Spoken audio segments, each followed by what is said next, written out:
Hello, KSQD listeners. It's every other Sunday again, and you are listening to Sustainability Now, a bi-weekly KSQD radio show focused on environment, sustainability, and social justice in the Monterey Bay region, California, and the world. I'm your host, Ronnie Lipschutz.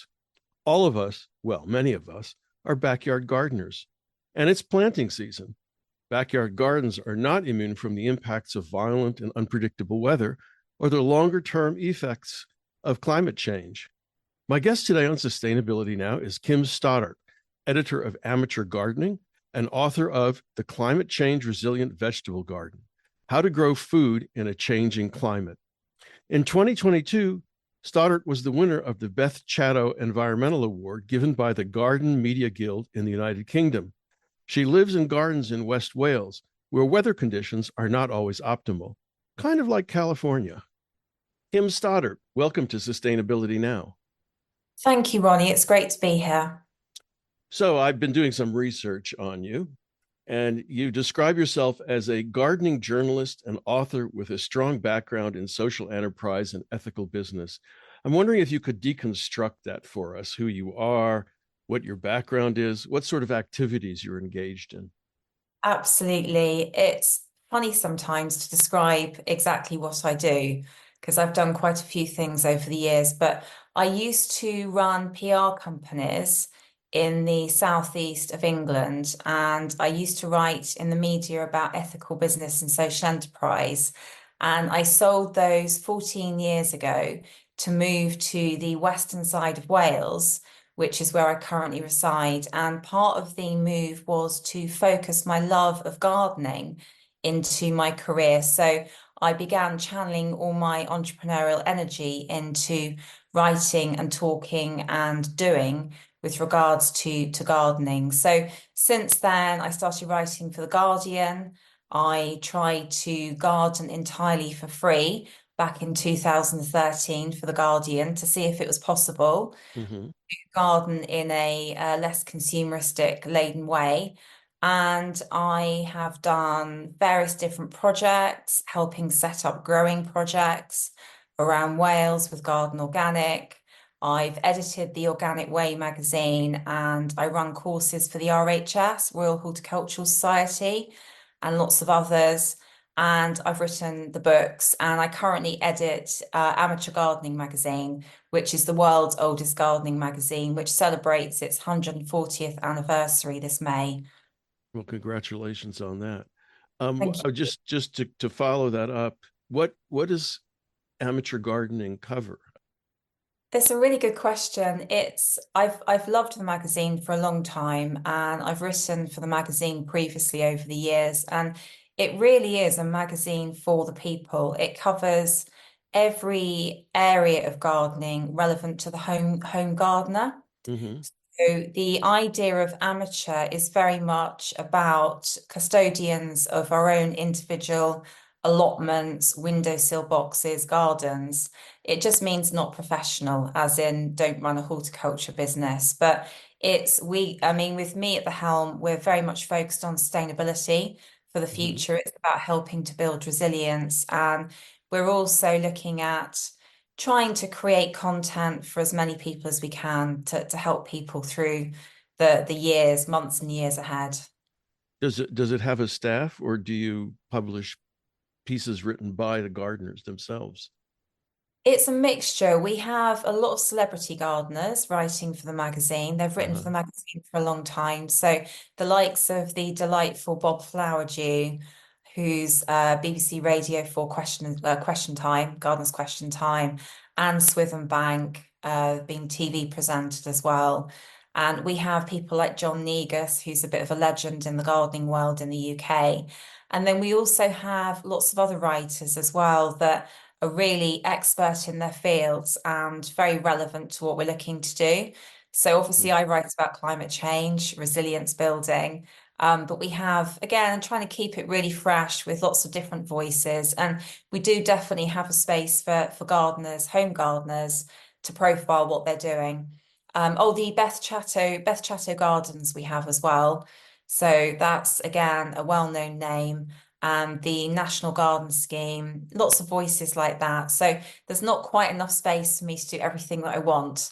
So, but I'm determined to keep it fresh with lots of new ideas to help people. I mean, I suppose the garden is an English invention, more or less. Not the vegetable garden necessarily, but the, Oh. ornamental and visual garden. Yeah, it can be. I mean, again, it's the idea of the garden. We're trying to make that something that's more transient. So it could be, for example, I know it could be a front space. Hmm. So it could be an area outside the front. It could be a home plant section, windowsill growing. It could be a community allotment as well. So we ask our readers what they'd like to see and we try and make it as relevant as possible, but it is more geared towards obviously UK audience as compared to the book, which is a global audience. So Yeah. although I did talk at the Northwest Flower and Garden Show recently, I did a lot of talks there in Seattle, and it was really interesting how much interest there was actually in Amateur Gardening magazine and what it represents. You mentioned getting into writing about gardening, but I imagine it took a few years to actually crack the barrier. I can't imagine you approached the Guardian sort of out of the blue and they said sure. So I'm just curious Sort how of that did. happened. I sort of did, actually, if I'm honest, because I did a series of downshifter articles for The Guardian. This was Uh-huh. shortly after moving to Western Wales. And because I've written for the national press previously, I because see. I used to be a commentator on ethical business and social enterprise, so I've published things before for the CBI. I've done all sorts of work in that field. So I did know some of the Guardian journalists already. So because of what I've done previously, they were really keen on the idea.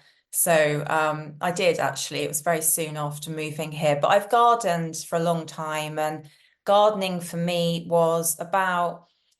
was about emotional regulation, doing a very busy, quite stressful, but enjoyable job running PR companies.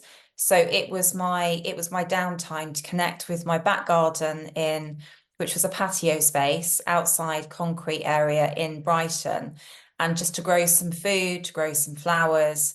So it made me more efficient at my job.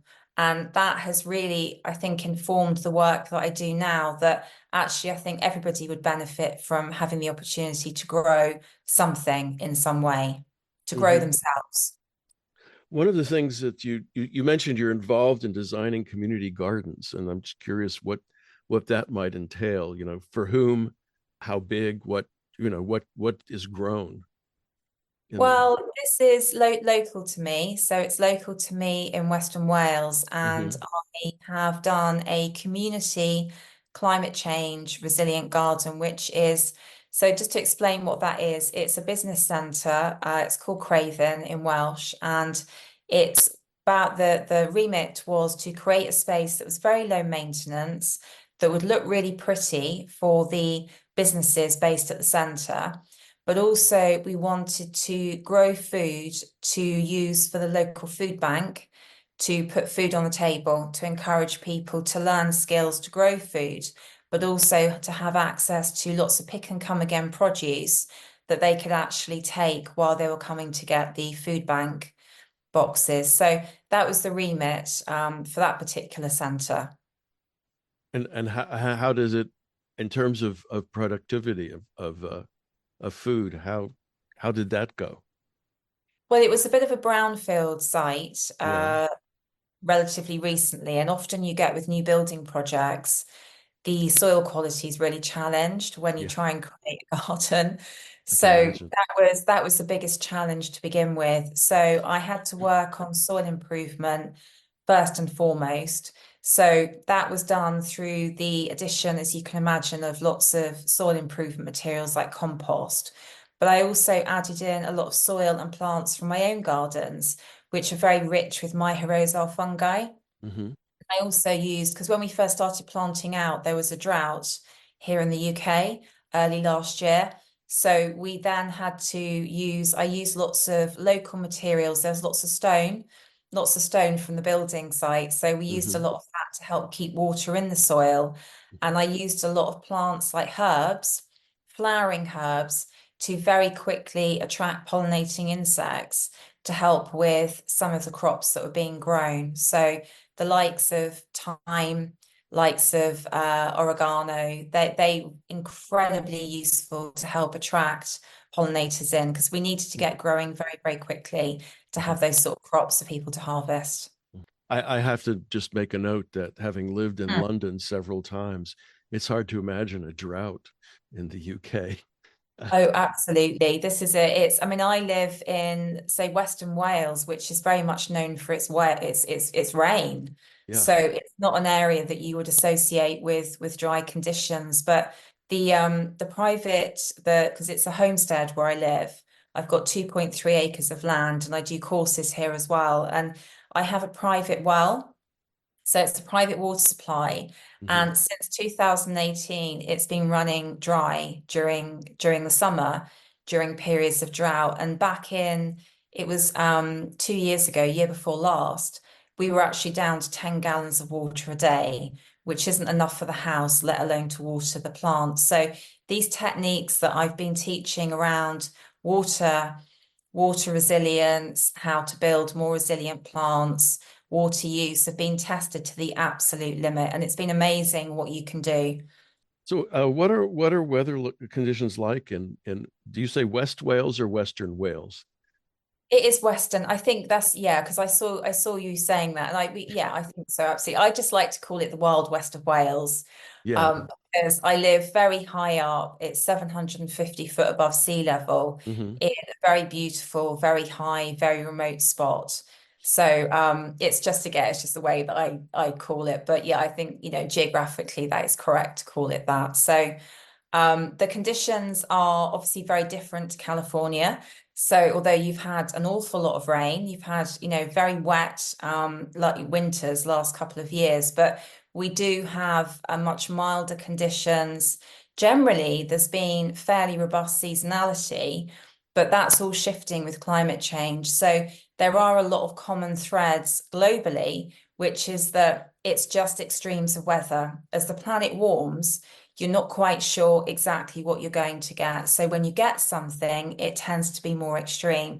And we've got the El Nino effect as well, which is also exacerbating some of these climate warming effects. You get snow there? We do.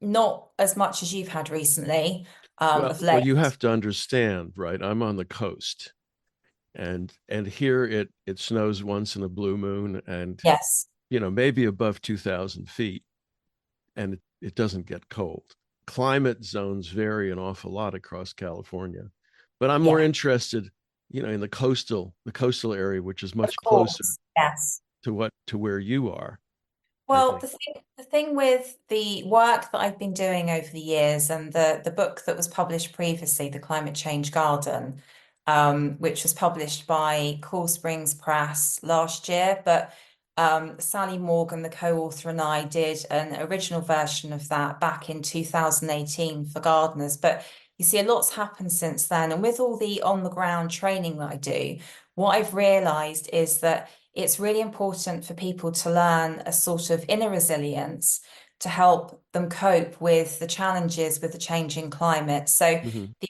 ideas contained in both books are global anyway. So we're looking at the how to deal with different scenarios. But also in the new book that's just come out, it's very much about how to build that inner ability to work around the challenge at the hand, but to grow in a localized way. So, like you say, in California, it's depending on where you are, there are many different microclimates. So it's not a one size fits all approach anyway. And it's really important to reach out and connect with the locality, the challenges at hand, to actually figure out how to deal with those. So it's about the self as much as the savvy solutions. Hmm. You're listening to Sustainability Now. I'm your host, Ronnie Lipschitz. My guest today is Kim Stoddart, who lives in Western Wales at 700 feet above sea level. She is the author of The Climate Change Resilient Vegetable Garden: How to Grow Food in a Changing Climate. And we've been doing a comparison of climate in Wales and California, particularly the California coast. Let's talk about the book. can you give us a 60-second summary, and maybe tell us how you came to write it? Absolutely. It's very much channeling the work that I've been doing over the years to help people cope with the changing extreme weather through climate change. So this is focused on vegetable growing, but it's giving people the tools from a logistical perspective, but also the well-being tools to help them cope because we are living through such stressful times. So this is being described by some reviewers as a friendly guide. It's like having a friend in a book that can help you feel hope for the future and the knowledge that you can grow in a way that will build resilience, that it will be okay if we work with person, plate, and planet. So you did this previous book with Sally Morgan on the climate change garden. What's the difference between the Yes. two? The climate change garden is looking at the garden overall. So there's content in there about the flower garden, shrubs, and so forth. And this book has more of a well-being focus, but it's focused on vegetable growing. Hmm. So it's focused on the putting food on the table, but it's also very much about money saving and it's about time saving as well. So it's about making it easier for the gardener with the way that they garden, which has been very much about making the natural world center stage. So learning from the natural world, learning from your own growing space, and having the ability to tune into that. I've done a lot of work over the years with people that have some kind of mental health challenge.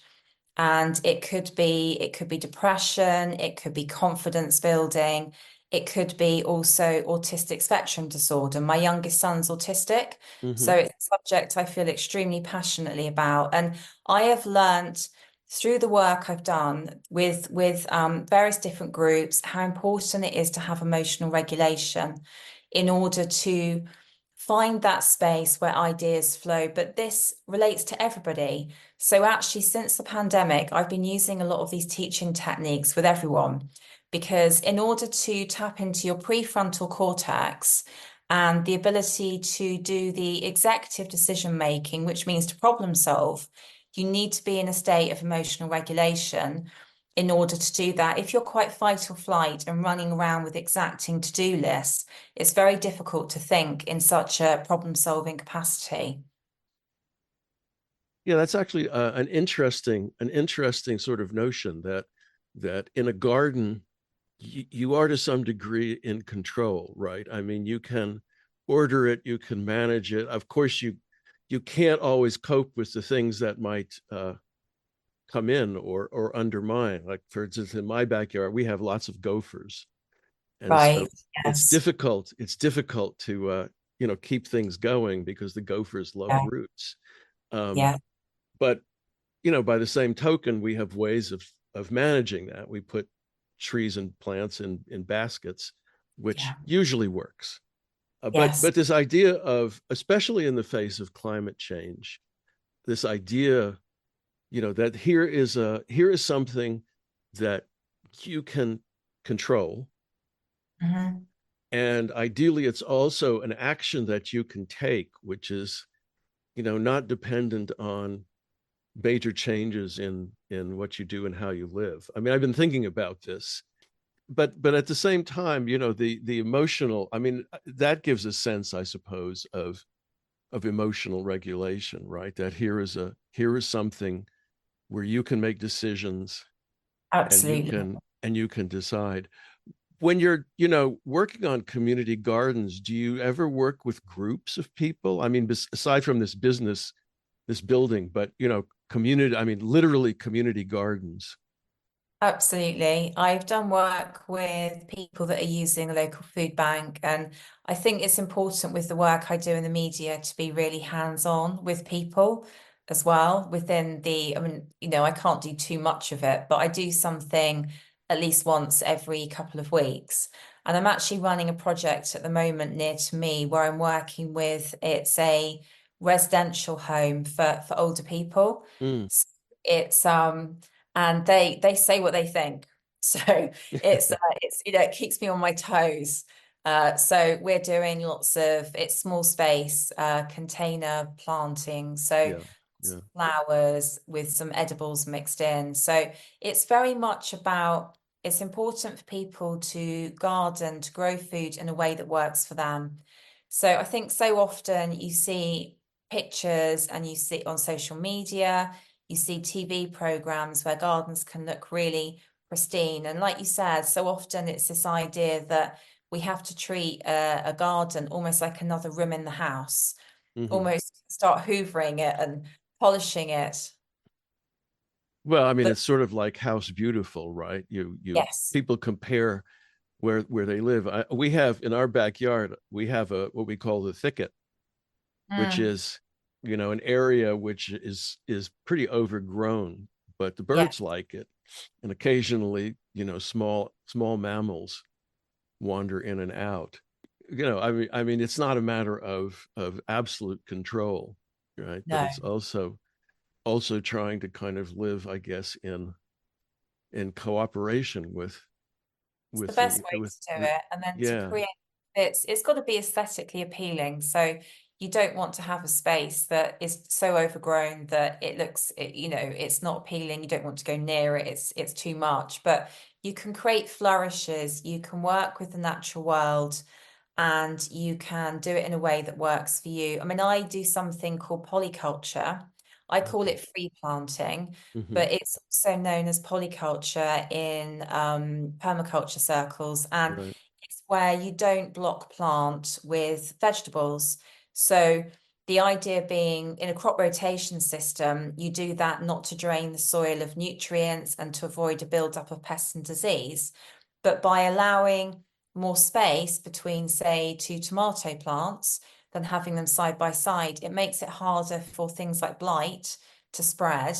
And it also makes it much harder for pests to proliferate as well. I experimented purely to see if it was something that would help because it used to make my head reel looking at exacting crop rotation plans because I've got a 2.3 acre site and I've got many gardens within a garden, and it used to really hurt my head thinking about what I had to plant organically to follow something else.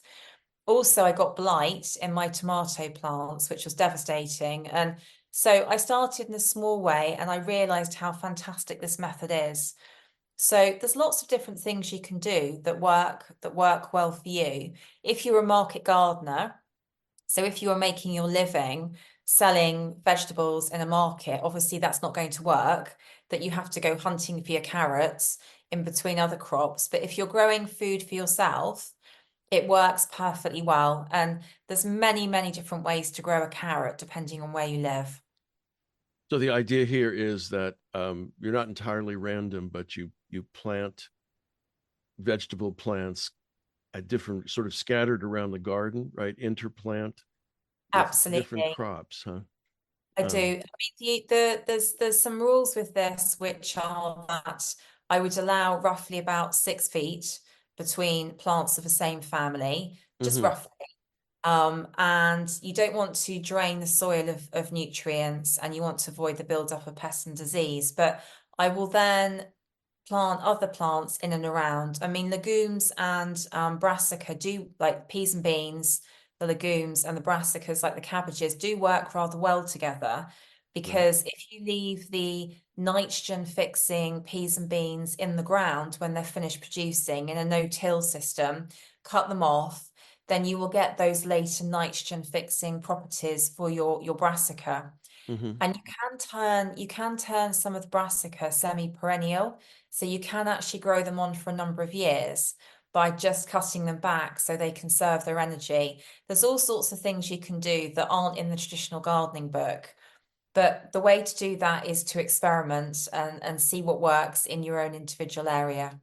I mean, you have 2.3 acres in gardens, or that's your uh, homestead That's altogether. the homestead overall. So the gardens are about a third of an acre. Hmm. Roughly. And then I also have a forest garden area, which is in one of the fields. And I have a container garden area, and I have lots of other little areas around the homestead. Hmm. So let's go back to the earlier years. Okay. Obviously, climate change has become a really big issue over the last 10 years. I mean, Yes. in terms of everyday sort of things in the newspapers and the like, right? What sorts of things did you encounter that you identified as having to do with climate change when you were gardening? Just to expand, obviously we've got these periodic storms, Yes. which are dropping when they come through. They drop enormous quantities of water, Yes. which I think didn't wasn't the case 40 years ago. But what do I know? But what in the UK when you were in Brighton, I guess, what did what did you encounter that sort of convinced you that climate change was impacting your garden? I read a great deal around the food system, Mm-hmm. around something called the Transition Town movement in the UK, and this idea that we're,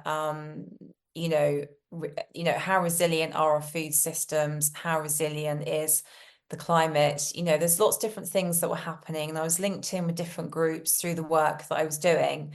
Because one of the businesses that I ran was a social enterprise which had a environmental focus. Mm-hmm. So we helped smaller businesses with an environmental focus to get their products out there. So it was a community interest company, which is a form of social enterprise.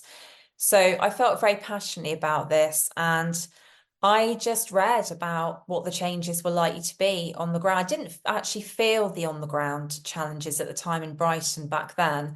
That was 14 years ago. So we've been quite lucky in many countries in the West that we haven't actually experienced a lot of these changes until quite recently. So when I first started talking about this, I'd give examples, and there are a few examples, but now it's just a moving beast that there are just examples every week almost in terms of how it's changing. But I read things like James Lovelock. I read about, I mean, there have been climatic changes throughout history previously, Sure. but that this was something that was going to start impacting on us quite dramatically in the very near future. So I just enjoy reading. I like understanding about things. So I just got slightly obsessed with the subject and read about it a great deal. So that really informed my desire to want to do this for a living and to help people build resilience. Well, in one of your books or articles, you talked about flooding at one Yes, point. Where was that in Brighton? that Uh, was here. That was oh, it here, was and here. it was here in Western Wales, and it was. I don't remember the exact year. It was either 2014 or 2015, but it was material, shall we say, when I was writing for The Guardian, because that's one upside of when you're in the media writing about things. So my gardens flooded very, very badly. And then all the crops in the ground were ruined. It was underwater for weeks on end. Really? And because of where I live, because there are farmers in they own surrounding fields, there was risk of basically pollution effectively from some of the chemicals that might be used. So agricultural runoff effectively. So, but if your garden is underground for a number of weeks, there is a threat anyway from all sorts of things like pathogens. So it's quite tricky to deal with. So I had Start Again. So this really got me on a journey of research and discovery, looking at what people did around the world, what people have done previously to cope with flooding and how to help. And the other factor with this is that it really brought home dramatically the reason why no-till is a really, really viable approach, because part of the reason why my garden's flooded is because a farmer's field at the back of my gardens, which had been used for livestock grazing previously, were ploughed. They were ploughed, they were turned over. Therefore, the grass was previously enabling that field to hold and retain an awful lot more water than it could then do when the field was ploughed and there was a lot of rain. So the rainwater just came channeling through into my garden as a result of that. So it was a very stark example of how working with soil structures, improving natural resilience in the ground is incredibly important part of the mix when it comes to helping with flooding. Yeah, I mean that sounds a lot like what happened in the, nearby to small farms. They were underwater for weeks. Their neighbors drained onto the farms along with all of the pesticides. I mean, it's when you're farming in farming country, when you're gardening in farming country, I suppose that's one of the risks that you face, is that your neighbors may not be doing the same thing that you're doing. You're listening to Sustainability Now. I'm your host, Ronnie Lipschitz. My guest today is Kim Stoddart, who is a climate resilient gardener in Western Wales and has just published a book about it called The Climate Change Resilient Vegetable Garden. We've just been talking about water events. And so you've had too much water at times, and then you've had too little water at times, right? True. Which again, Absolutely. I think is a common problem around here in California. Um, what are the best approaches to gardening with limited water supplies? Let me introduce a caveat to that. All right. We have a Mediterranean climate, and I don't think Wales does, which is to say that rainy season and dry season. So if your water supplies are limited, and you had what, 10 gallons a day? Yes, What happened to your garden? Did you maintain it during that period, and it how is. did you do it? I did, absolutely. And I've also got hoop tunnels as well, Uh-huh. which, as you can imagine, can be more challenged with a period of drought as well, because they can get extremely hot inside. So there's a combination of different factors that help. So if you are watering, I mean, an obvious one to start with is it's watering at the right time of day. So Hmm. it's watering when temperatures are cooler, earlier or later, as much as you can. But it's also watering more deeply, because a lot of the time when people water, they can water, obviously avoid watering the leaves, but you want to try and get the water to permeate deeper into the ground and to keep it there for longer. So that's really key. And a lot of the time, gardening can be very stressful when there's a period of drought. There's lots of toing and froing that's supposed to be done with watering plants. But the more you can build the natural resilience below ground in the soil, that also helps. That helps massively. So no-till is very, very key.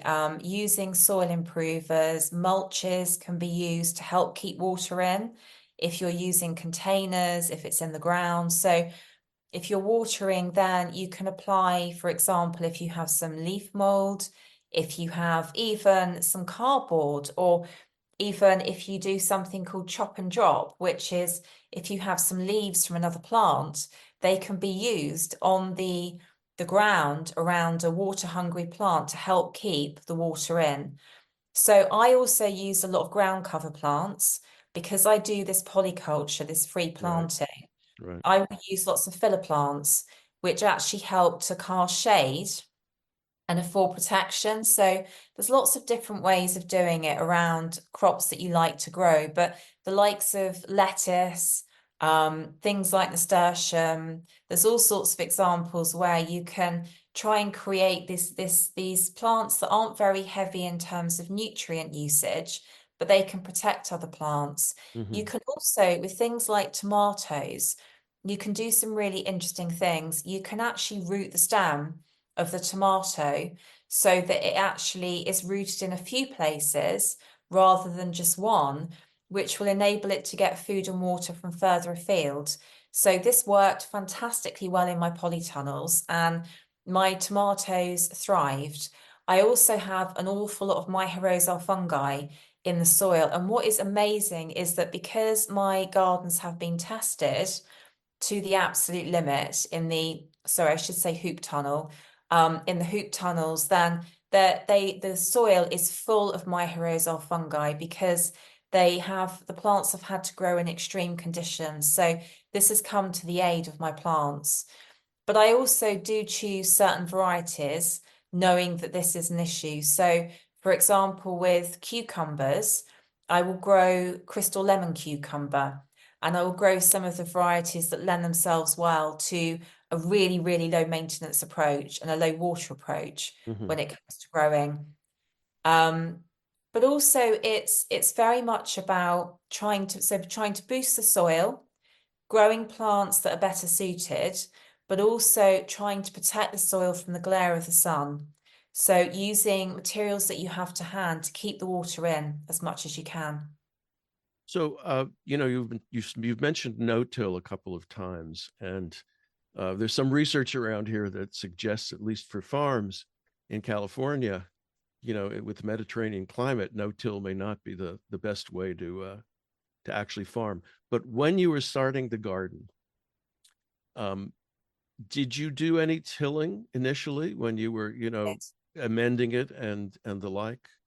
I did, absolutely. I did that classic thing of going from a small garden to a larger garden space and Yeah. wanting to be a good gardener. So I got a rotavator. Hmm. So I got a rotavator and I churned the soil over and I used it probably once or twice.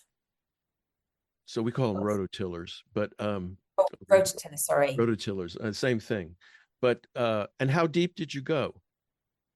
I probably went about half a foot down, I would So say, 6 inches. approximately.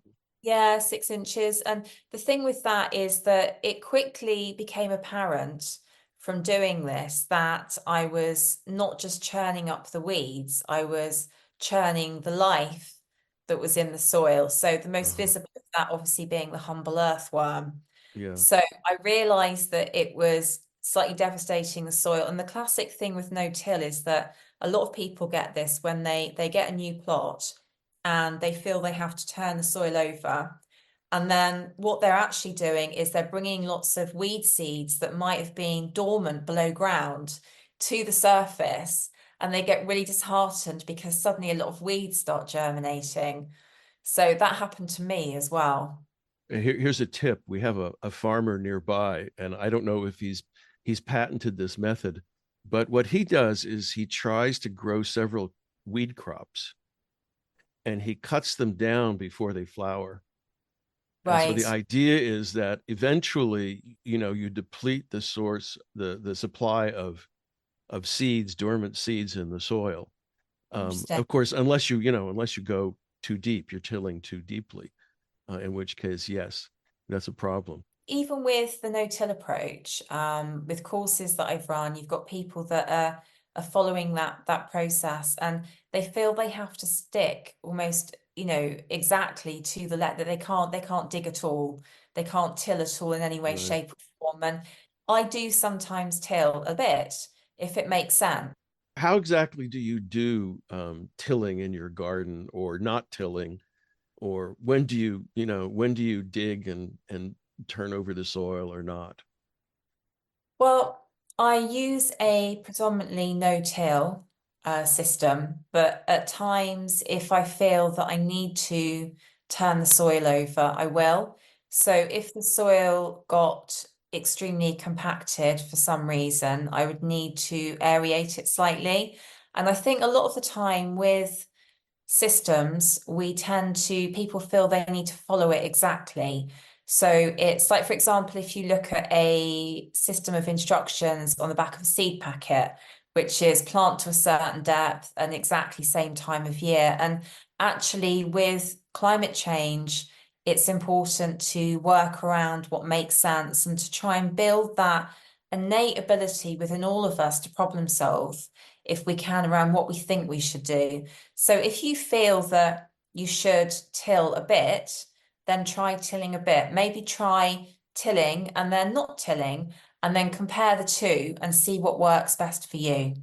So it's really, really important in whatever you do to feel that it's the right thing and to really own it, not to feel that you're following very, very exacting instructions. In life, there are instructions and rules for a reason, but in the garden, with the challenges that we're facing with climate change, it is a space where actually you can do things slightly differently. It's a safe space.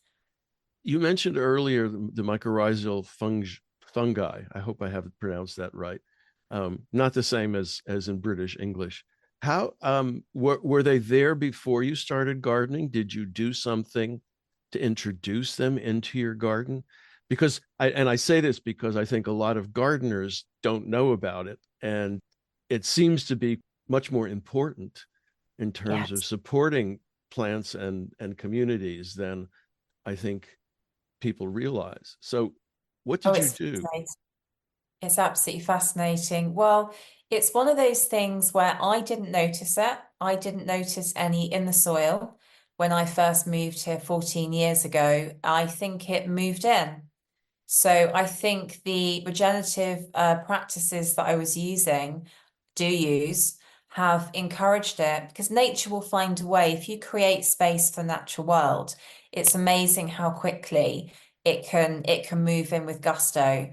And from a everything perspective, a resilience perspective, we are just really at the proverbial tip of the iceberg in terms of our knowledge about the World Wide Web Right. beneath our feet and how plants they can form symbiotic relationships with fungi, with other plants. If you take a forest, trees will be interconnected through fungi, potentially weaving it all together. They can send messages to each other through their roots. There are so many things that we don't really understand about this. It's a fascinating, fascinating area of research and discovery. And there's lots of links with historically with fungi and plants. And the way that the mycorrhizal, sorry, I'm pronouncing it slightly differently.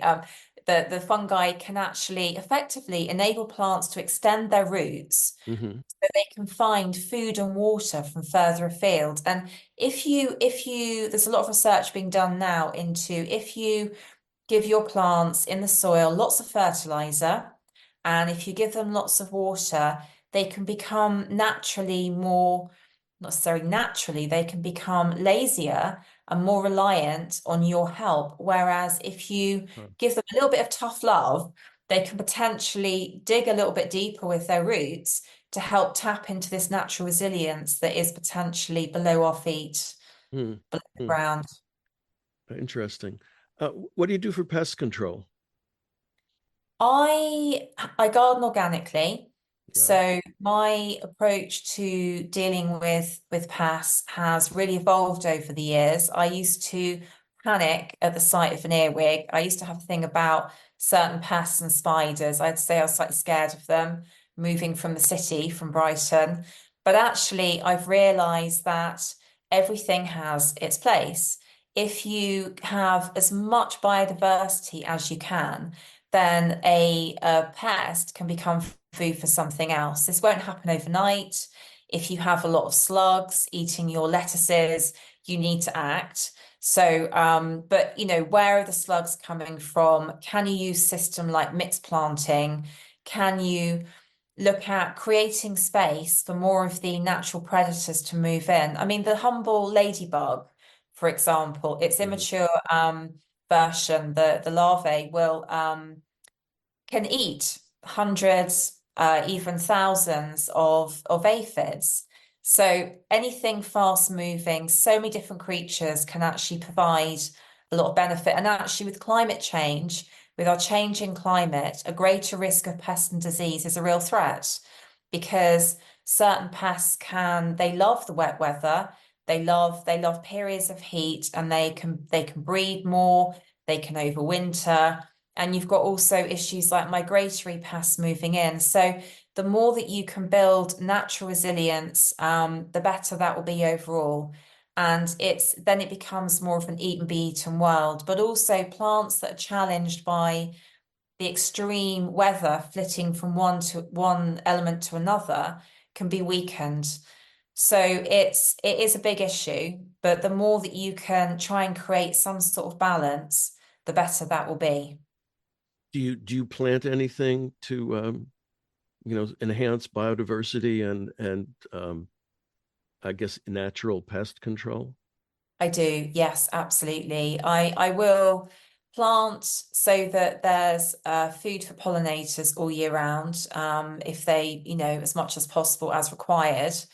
So winter flowers, here in the UK, for example, that's more relevant to our climate. But there's certain things you can grow that will attract those creatures that you really want to have around. So in the case of the lovely ladybug as well, things like fennel, they absolutely love fennel. Hmm. So there's lots of plants that can be useful, but also further to that, as a general rule, if you can allow some of your crops to actually complete more of their natural cycle by growing on and flowering, that will also be great for biodiversity. So say, for example, if you have a lettuce, you pick your lovely lettuce, but I tend to go for the pick and come again leaves. Hmm. So I don't go for the varieties of lettuce that, like the ball-headed varieties, I go for pick and come again leaves. Hmm. And then you can leave those to grow up and flower and set seed, the likes of your coriander. There's lots of different things you can do this with, and it is amazing for those beneficial creatures that you want to attract in. And you can also save your own seed. And by saving your own seed, you can do things like you can plant breed, which means you can choose to save seed from the plants that have demonstrated some resilience Hmm. against, for example, drought. Hmm. That will help with the seed that you're saving for future Hmm. use. Hmm. Well, we're coming close to the end of our time together. I'm wondering if you could list maybe the five most important practices that support climate resiliency in a vegetable garden.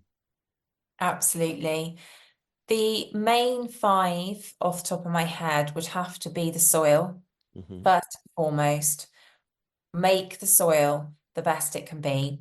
So try and work with that, boost natural systems below ground, and improve the soil's ability to hold and retain water. So that is absolutely crucial. And then natural pest control, we've just spoken about, but that is really important. So going chemical and pesticide free is really, really helpful with allowing the natural world in to lend a helping hand. The natural systems, I'm amazed time after time with the way that that can work, but it's also trying to create a space, and your garden is truly alive and a more enjoyable place in which to be. Thirdly, I would, following on from that, recommend polyculture, which is one of the best things I've ever done, which is to not plant rigidly in blocks. You can still have rows in a mixed planting system, but you just have more space between the plants. But in doing so, if something doesn't work, it's also hidden. So because you've got lots of different crops all together, but also it's just so much better because it's much harder for a pest to find what they're looking for. Hmm. Fourthly, I would say it's really important to try as much as you can to find some opportunity to just sit and be in your space, in your outside space, and try and connect with it and look and learn and tune into it and think for yourself about what you think needs to be done. Hmm. Forget what other people are doing. Have that space, that emotional regulation to think about what you would like to see for you. This is your well-being space as much as anything. And a garden needs to be, I call it gardening for person, plate, and planet. And in order to cope with extreme weather, to cope with all the things that are happening in the world, we need to nurture ourselves. So if you can try and create some space to be even partly at peace, forget all the stuff that's going on, that will help you in lots of different ways. Last but by no means least, because I haven't mentioned this yet, but actually low cost growing, low cost gardening is one of the best ways of building resilience in your space. So not feeling reliant on having to buy absolutely everything in will enable you to build some of these problem solving skills. So say, for example, making your own compost, saving seed from your plants, taking something that would otherwise go to landfill, so something that would otherwise be thrown out. Hmm. It could be an old pot, it could be some wood from a building project, it could be anything you like, an old Wellington boot, and turning it into something useful is a way of reducing your impact on the planet and also getting creative. And it feels really very, very good. if I could also, because this is slightly six, if I could also just feed into that as a side, working with others, bartering, swapping, exchanging, little acts of kindness, reaching out to your community also as part of number five, although I've really just given six. That's quite all right. Um, when I was reading through your book, I was struck by that what you write about, the advice you offer, and all of this are also generally applicable to farms, particularly small farms. And I was wondering, have you gotten any interest from farmers in your book, in the work that you've been doing? And what I do kind? I do have farmers coming on courses that I run. So it's interesting you say that because in the UK, a lot of farmers are looking to diversify with Mhm. their income streams. So I do actually get a lot of farmers coming along, and I have written for press in the UK, sort of small homesteading, small farmers press as well. So I'm familiar with a lot of the challenges, and so yeah, absolutely. I'm really keen to encourage that also. What kinds of things do you teach them then? Well, I mean, if you're a market gardener, so that's obviously a different proposition altogether. But certainly in the UK, there used to be a history of a lot of farms Mhm. would have it, it wasn't monoculture, it wasn't one type of livestock. They would keep lots of different types of animal, and they would have a vegetable garden. They would have a vegetable garden, they would grow food to bring to the table as part of that proposition. So here, farmers are looking to maybe set up a cafe and grow food to offer to the small restaurant, or they're looking to maybe get into horticulture and grow some plants to sell, say, for example, herb plants. So people are looking for different ways to feed into the work they're doing, but also, it's good for the natural pest control to, again, create some of these spaces. It's the more that we can diversify and create biodiversity, whether we're a homesteader, whether we're a back gardener, whatever scale we're doing it at, it does really help not just to be focused on one thing. Is there anything that you'd like to mention that we might not have talked about? I can't think of anything. I think, thank you. You've asked a really great array of questions. So I think just the well-being side. I feel some people have said this is a bit of a self-help guide, this book as well. So Mm. I think just again, that is such an important thing because people are struggling with all the things that we're dealing with right now. And if you're in a state of fight or flight, it's really hard to implement the on-the-ground solutions. Where can our listeners find your book and learn more about your work? I have a website which is Green Rocket Courses, which is .co.uk. I'm on Instagram, which is Kim_Stoddart, and I'm on Twitter, which is now X, as at Badly Behaved One, which is a play on the words because I'm being well behaved.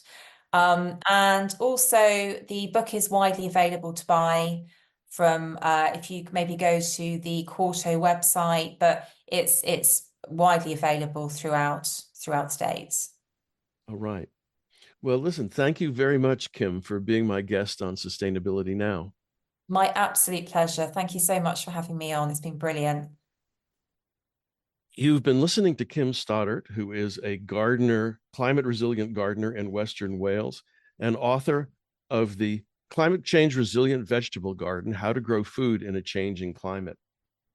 If you'd like to listen to previous shows, you can find them at ksqd.org/sustainability now, as well as Spotify, Google Podcasts, and Pocket Casts, among other podcast sites. So thanks for listening, and thanks to all the staff and volunteers who make KSQD your community radio station and keep it going. And so until next every other Sunday, Sustainability Now.